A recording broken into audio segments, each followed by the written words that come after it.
What do you experience when someone in a leadership role comes at you with like, hey, you have to do this? I just don't want to do it just because of how it's coming at me. Like, if someone's coming at me like my way or the highway, I'm just like, okay, I guess the highway it is. Whether it's a promotion or a leadership role that you're wanting and someone else gets, the most common response is like no more tolerance or patience with that person. It's scary to want to become a leader because you don't want people to have that sort of like desire not to be around you. I come from a really good family with good parents. They want me to succeed and do well in life.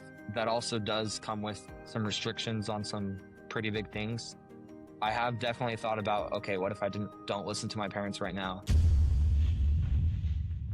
I got to sit down with a teenager, Mason Skinner. Mason is a great kid and really shared some awesome insights into how he perceives leaders and what matters to him when it comes to leadership. Lots to learn from the perspective of someone who's younger and how we can interact with youth and really with much of the younger generations in a way that's effective. Hope you enjoy. Welcome to the Everyday Leader Podcast. Leadership is a choice. Join me, Matt, and my co-hosts Drew and Tate each episode as we break down how to lead powerfully in your family, team, and organization. Hey, everybody, and welcome to the Everyday Leader Podcast. I am actually really excited. Today we have kind of a unique episode, and our guest is a youngster. So Mason Skinner is on the show with us from Pima, Arizona. Mason, thanks so much for being on, man. I really appreciate it. Yeah, dude, of course. So Mason is a sophomore in high school. He's 16 years old, and he's a good friend of mine. I've known him for several years. I had the chance to kind of be his neighbor down the road. I mean, we weren't next door neighbors, but we lived pretty close to each other and got to interact in church group and just as neighbors and friends for several years before we moved. So always been really impressed with Mason and the way he carries himself. And my vision for this episode was to bring Mason on and just get a teenager's perspective on leadership. Both like, just so you know, Mason, like I want to talk about how you show up as a leader and like what it is, what it's like for you to be a leader, but also I want to get your perspective on how you perceive leadership in other people around you, like teachers, people at church, parents, coaches, whatever it might be. And I think there's a lot that we can learn from you. So make sure you remember that this isn't just like, us asking you questions. And I think there's actually things that you can teach us today. So appreciate your willingness to come on. So, Yeah. Okay, well, let's just start with that. Like from your perspective, what is leadership and or what does it mean to be a leader to you? Well, to me, because I've played sports, I'm in school, I've had, like you said, I've been in church groups and just a bunch of different things that require leaders for youth. And I think that like the most successful kind of leaders are the ones that aren't necessarily taking over, but instead just taking charge. And so they're setting they're setting a word that will kind of set a theme for whatever we're doing, I guess, is how it works best for me in my mind, is that like there's something that we can focus on together to work towards as a group. And those kind of leaders and the ones that allow the youth to have it more as a youth thing and not just, all right, we're going to follow the leader kind of thing. Like it's more of discussions and less of lessons. And I don't know. Yeah, I guess that's just most kind of impactful leader that I've had. Yeah. Okay. I love that. So if I'm hearing you correctly, you're saying like, first of all, someone that is intentional and shows up and like kind of points you or the group in a direction or in a focus, but then makes it all about you, lets you be engaged, lets you lead, lets you participate, discuss instead of like being talked at or just Yeah. preached to kind of thing. Yeah, exactly. Okay. I love that. So if you stop and think about some of those people that you feel like have impacted you the most, what was it or how is it for you personally with them? Like, what did they do to you or for you or say to you, or like how did they show up that had you be like, I trust this person, or I want to be with them, or I want to follow them, or I want to learn from them? Like, what are some of those things that you can pinpoint as like they had you want to draw closer to them or follow them somewhere? Yeah. So I think that the biggest one is establishing a connection with each other outside of whatever it is that we're associating in. I mean, like church leaders, teachers, the one coaches, the ones that you can like feel like you relate to, I think are the ones that you more want to spend time with. And it's hard because I mean, like the younger generation, it's hard to relate more to people just because upbringings are completely different and things like that. But as you like grow with your leader, it's easier to close that gap just of like the time that you were raised. But yeah, I think those are the ones that really have the biggest impact. And yeah, Can you think of an example of what that is? Like can you think of an example of what someone has done to connect and relate to you, or maybe you I mean, don't share their name, but think of a leader that maybe you didn't really connect with, and like what did they do or not do? So examples either way yeah, that you feel like you could share. yeah. I think the biggest one is in recent years, one of my high school football coaches, he's a good friend. And I think the way that we've connected is just not only over football, but also just like outside interests. Mhm. And it's more like we're willing to spend time outside of whatever it is we associate in, which in this case is football. And it's not all football talk when we're together. We can like relate outside of that, I guess. And leaders that don't have the best like I said again, impacts on me or peers are just the ones that it's like no relation whatsoever. It's just when you're there, while you're there, and then you see each other the next day. So I think that that difference right there is like the biggest thing for youth is because you don't really want to talk to people or listen to anyone that you don't connect with.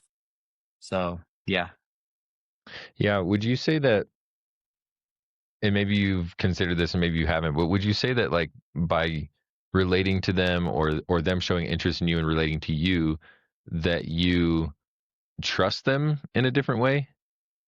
yeah, definitely.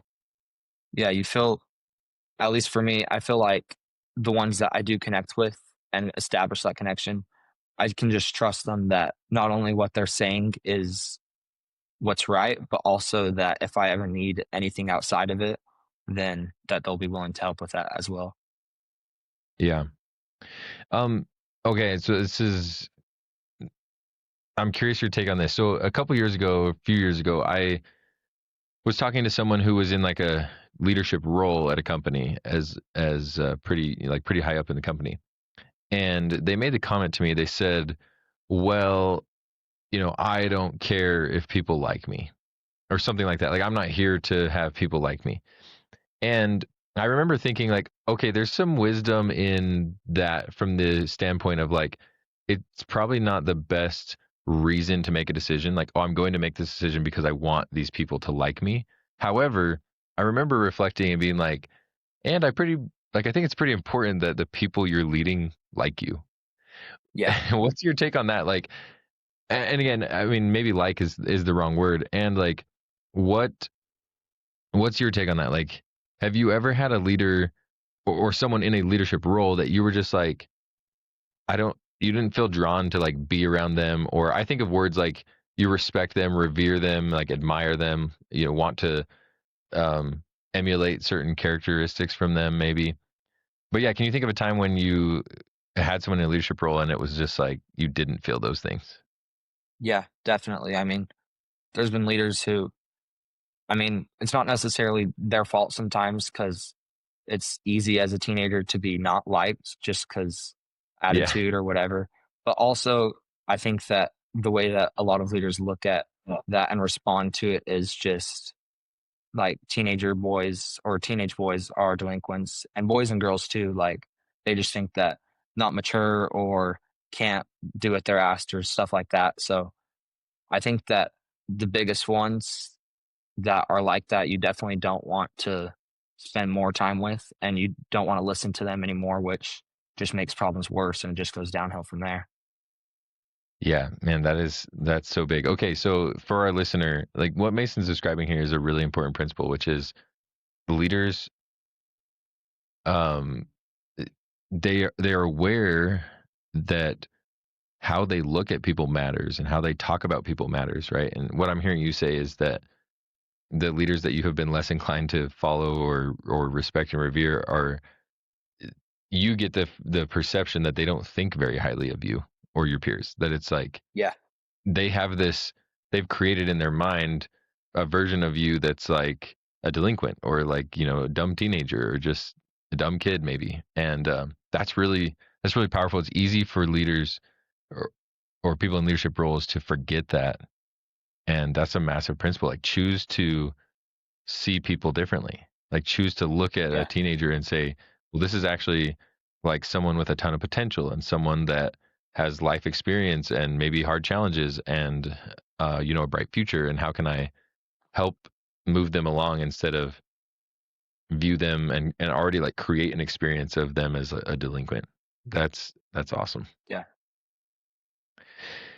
Okay, so I have another like I have and I know I've talked to you about this and like when we were in youth group together. I have this theory that whenever people kind of ask me like, well, how do I get someone to do something or how do I get this group to do something? I my go-to is like tell them they don't have to, which is kind of counterintuitive. I've just found that especially with youth and really with everyone that when I create space for them by saying like, "Hey, look, you don't have to do this." That their willingness to commit to whatever it is we're doing goes up.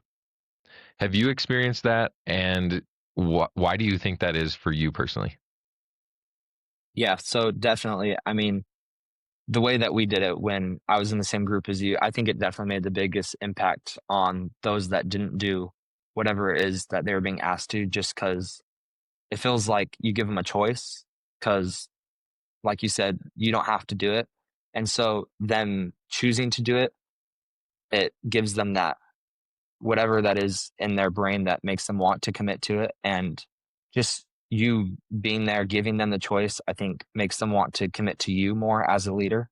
And I think that's what really drives it home as, okay, this is a person that I can respect and follow. And that's when you can really start establishing that connection that we were talking about that will just like help you as a leader have a better impact on them and achieve whatever goal that you're driving towards.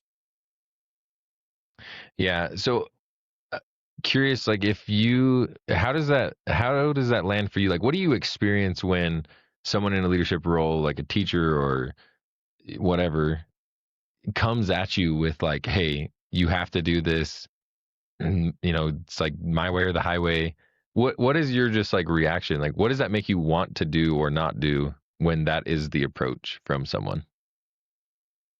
I mean, really for me, and I don't know if it's just my personality or a lot of teenagers as a whole, but mostly I just don't want to do it just because of how it's coming at me. Like if someone's coming at me like my way or the highway, I'm just like, okay, I guess the highway it is, and that's that. And even if I can't leave the situation like physically, I just won't be actually present with them. And whatever they say after that, I guess is just, it doesn't matter because I've already mentally given up on them. Because it feels like if I don't do what they say, then they're going to give up on me too. So I Ooh, might as well. Because if because I think that the biggest thing is that when it's my way or the highway, then one of the things for me is I'm scared of messing up, and then it's no longer their way, so it's already the highway. So I guess just choosing the highway in the first place is avoiding that failure and the embarrassment and awkwardness and all the things. Yeah. Okay, you said something really profound there. You said something like, from your perspective, when that's the approach, you feel like if you don't conform, they're going to give up on you. Yeah, That's that's huge. Wow, that's so good. That's just having me reflect on like if and when I accidentally have people feel that way. yeah, And to your point, right? Like when you feel that, then it's like, well, I'm not here for this. Like it's the yeah, highway because I exactly. feel this person is not actually genuinely invested in me and in my progress or growth. It's just like they're gonna give up on me if I don't conform. Wow. That's okay. Real quick, pause for the list for our listener. Like, I invite you to really consider that. Like, the people in your life who you want to show up for, like a leader, do they feel like in your like age and circumstance and all that? Any insight for like if we have parents on the that are listening, people who lead youth, any insight you have, you want to crack the door open a little bit into like teenage world and teenage mind, just like what do you wish that Yeah. folks would know about someone who's 16 years old and in high school maybe and just going through the middle of like their um growth years and teenage years. Yeah. So I think as a parent or a leader for someone my age, teenage years for a lot of people are pretty hard because you're figuring out friends and career and whatever you want your future to be. And so I think that the little bit of freedom that you can give them, most of the time with a lot of kids, it will be returned as respect for whatever they're asking you to do. And so, yeah, I guess that like the more leeway you give them, and I've seen this is in my family as well, the more privileges and opportunities that you present to them, then it really helps them want to do more and help out, listen, whatever it is you need them to do, it really helps them want to do it. Yeah. So what if someone's listening and they're like, well, but I can't just let my teenager run all over me, or right? Like, because they're concerned that by giving you, freedom, space, opportunities, that, they'll just get walked all over. What would you say to that? Like, what would you say to someone who's wondering, like, well, how do I do that without having my kids walk all over me? Yeah. Well, obviously you don't want your kids like, I don't know, doing whatever it is that your family values stand against. And so I think that the best way to go about this is at least have a discussion with them, let them tell you and explain to you why they think they should do what they want to do. And then you tell them what needs to happen in return. And if if they're wanting to do something that is absolutely not like your thing and you're not going to want them to do it, then you just have to try and help them understand that the best you can. And if they don't, I mean, you still you have to stand by that. And obviously, like you said, you don't want them to walk all over you. So you just have to stand by it and let time kind of develop that and let them see all of the privileges that they do have. And I think that will definitely help with your relationship as a parent and a kid. And as that relationship grows, then the more trust they have in you and you and them in return. Yeah, that's so good. Do you ever, Mason? Do you ever? I know you're such a good kid, so the answer is probably no. Do you ever find yourself just like wondering though, like what would happen if I chose X, Y, and Z that was like, not aligned with, what your parents want or what the people who you consider leaders in your life want. Um, and if you did choose to like go against that, how would you want that? Like, what would you want their reaction to be like? Well, the the thing that I'm blessed with and grateful for is that I come from a really good family with good parents, and they want a lot for me. They want me to succeed and do well in life. And so that also does come with like some restrictions on some pretty big things. And so I have definitely thought about, okay, what if I don't listen to my parents right now?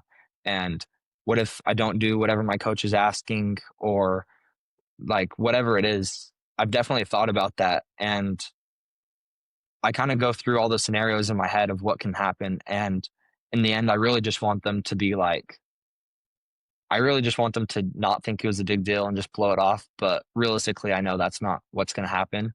And so around on the other side of that, I think that the best way to the best way for a parent or a leader that has someone coming from something that they shouldn't have done, then I think the best way to go about it is just loving and trying to find a solution without all the big like kick them out of the house, or I mean whatever it is that I guess what I'm trying to get at is you just got to take a deep breath and look at the situation.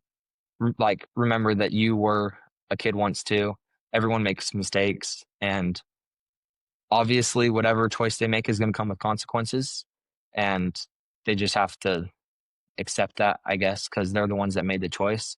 And you don't, you definitely don't want to take off like everything. You definitely have to discipline them still, I think, just because that's how life is going to be, and they need to learn and grow. And but yeah, just thinking about it is let me help them learn from this mistake. And yeah, I think that's the best way to help whoever is struggling. Yeah, it's amazing. You're wise beyond your years, my friend. That's awesome. Okay, so talk to us a little bit about how do you view your leadership as a 16-year-old? Like, do you think about it? Do you consider yourself a leader? Do you recognize moments when you act like one? Or like what does that look like for you? Um, yeah, so I feel like for me, because just the future that I want to have for myself is there's definitely like leadership involved and leading people.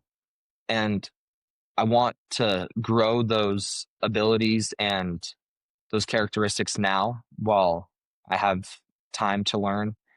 And the hard thing for me is I don't want to come across as wanting so bad to become a leader that it like makes other people like repel away, I guess.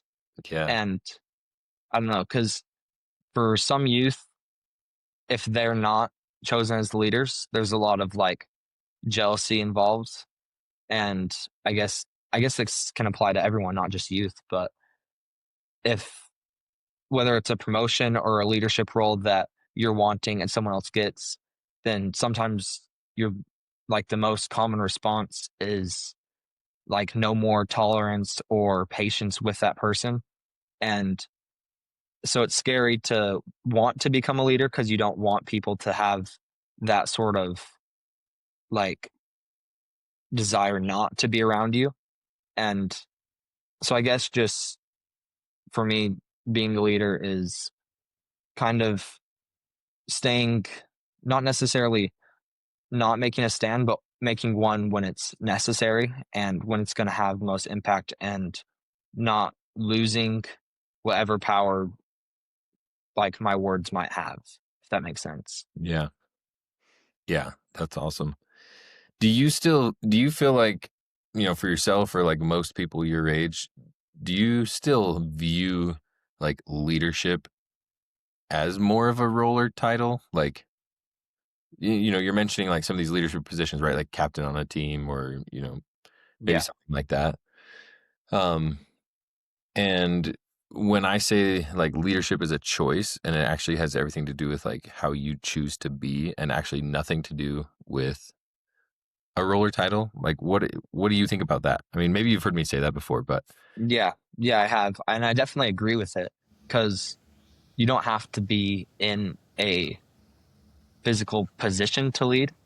But I think that what you're getting at with leadership being a choice is you have to be like mentally prepared to actually make the stand, even if it's going to have repercussion from those that are in the physical position to lead and not doing the job they should. And that's definitely something that I've experienced just like on sports teams, that there are leaders and a lot of times they're not setting the best example or leading the way that I guess I think they should be. But so sometimes it's hard to try and tell everyone else that is associated with them to pretty much do a full 180 and not follow them. But you still, I don't know, it's hard because you still got to get people to, you always want to respect your leaders, even if they are your peers. And so it's kind of like a hard line that it's hard to cross.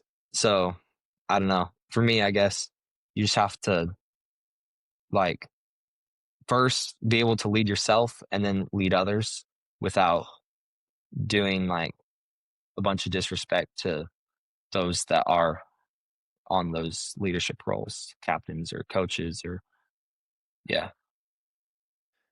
No, that's so good, man. Well, this has been awesome.